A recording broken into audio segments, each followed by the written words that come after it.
Question है अपने पास JEE advance 2026 का, ठीक है। तो इसमें क्या पूछा गया है वो देखते हैं हम वन बाय वन। तो देखो हमारे पास क्वेश्चन में बोला correct statements regarding the periodic properties of elements is. तो ये हमारे पास चार ऑप्शन है, इनको हमें सही बताना है कौन सा सही है कौन सा गलत है। सिंपल ये है, ठीक है ना। स्टार्ट करते हैं। ए ऑप्शन में बोला गया है second ionisation enthalpy of carbon atom is less than that of boron atom.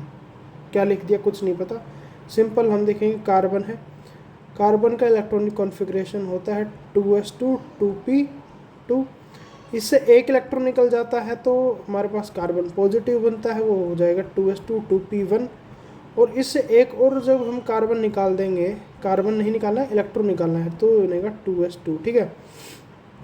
Boron के लिए क्या होता है हमारे पास इलेक्ट्रॉनिक कॉन्फ़िगरेशन 2s2 2p1, और उससे एक इलेक्ट्रॉन निकाल देंगे तो बनेगा हमारे पास क्या बनेगा 2s2, और इससे एक और इलेक्ट्रॉन निकालेंगे तो बोरोन 2 पॉजिटिव, उसका 2s1। तो यहाँ से सिंपली मेरे को बताओ ये IE1 है, ये IE2 है, ये IE1 है और ये IE2 है। देखो हमें IE2 यानी कि सेकेंड आयनाइजेशन एंथैल्पी का ऑर्डर बताना है। मेरे को ये बताओ 2p1 से इलेक्ट्रॉन इजीली निकल सकता है या फिर 2s2 से। ओबियसली 2p1 से इजीली निकलेगा, 2s2 से नहीं निकलेगा। ये क्या फुली फिल्ड है और इसका हमारे पास s ऑर्बिटल के अंदर है ये हमारे पास, ठीक है। s ऑर्बिटल वाला क्या होता है हमारे पास, ये वो वाला केस हो गया हमारे पास, बेरिलियम और बोरोन वाला केस हो गया, समझो आप इसको, ठीक है ना। तो फिर इसको तो कर लोगे, इसका शिल्डिंग इफेक्ट भी अच्छा खासा होता है, s ऑर्बिटल का p से ज़्यादा होता है, तो बी पॉजिटिव से इलेक्ट्रॉन निकालना हार्ड होगा as compared to carbon positive से। यही बोला है second ionisation enthalpy of carbon atom is less than that of boron atom. सही बात है, ये आंसर सही है इसमें। अब आ जाओ बी वाले, ये ऑप्शन ए की कहानी थी। बी वाले में बोला गया है increasing order of ionic radii. देखो हमने पढ़ा होता है कि पॉजिटिव चार्ज जितना बढ़ता है, यानी कि जेड इफेक्टिव जितना बढ़ता है, रेडियस कम होती जाती है। मतलब जितना ज़्यादा पॉजिटिव चार्ज उसके लिए रेडियस कम। एल्युमिनियम 3 पॉजिटिव का रेडियस सबसे कम होगा, सही बात है। फिर मैग्नीशियम 2 पॉजिटिव का सबसे बड़ा Na पॉजिटिव होगा, सही बात है। ये आंसर भी सही है इसमें।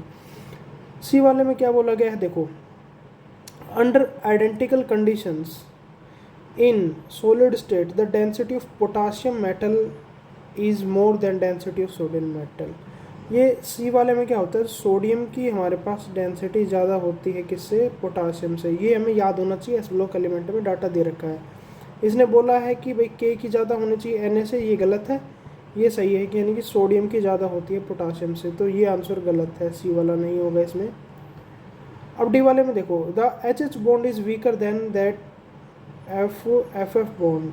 तो देखो भाई जो HH बॉन्ड होता है उसको ये बोल रहा है वीकर है एज कम्पेयर टू FF। पागल बन रहे हैं हम इसमें, ये गलत है हमारे पास। क्यों गलत है, देखो हाइड्रोजन हाइड्रोजन में कोई लोन पेयर रिपल्सन नहीं होगा, बट फ्लोरीन फ्लोरीन तो छोटे हैं, हाइड्रोजन से भी छोटे हैं ना, लेफ्ट टू राइट जाते हैं तो साइज़ पहले कम हो जाता है। और ऊपर से इनके ऊपर भर भर के लोन पेयर भी हैं, है ना। तो लोन पेयर रिपल्सन होगा तो ये बहुत ईजिली टूट जाएगा, ईजिली ब्रेक हो जाएगा। तो हमारे पास बोला ये है बॉन्ड कौन सा वीकर है, तो यहाँ पर FF वीकर है, बट इसने HH बॉन्ड को वीकर बताया, तो बात गलत है भाई। तो यहाँ से ए और बी आंसर सही हो जाएगा, ठीक है। काफ़ी अच्छा क्वेश्चन था। इसमें पता है कहाँ हम फंसते, ये भी सब कुछ कर लेते, ए ऑप्शन वाला बी वाला भी कर लेते, बट डी वाला भी हो जाता, बट सी वाले में डाटा याद होना चाहिए था। तो हमें एक एक पॉइंट जो इम्पोर्टेंट होते हैं ना, ये वाला जो होता है ना सी ऑप्शन वाला, ये इंपॉर्टेंट होता है, ये सबको बताया जाता है कि यार ये याद कर लो। देखो वही डायरेक्ट पूछ लिया, तो ये क्वेश्चन आई थिंक सबने सही किया होगा, ठीक है।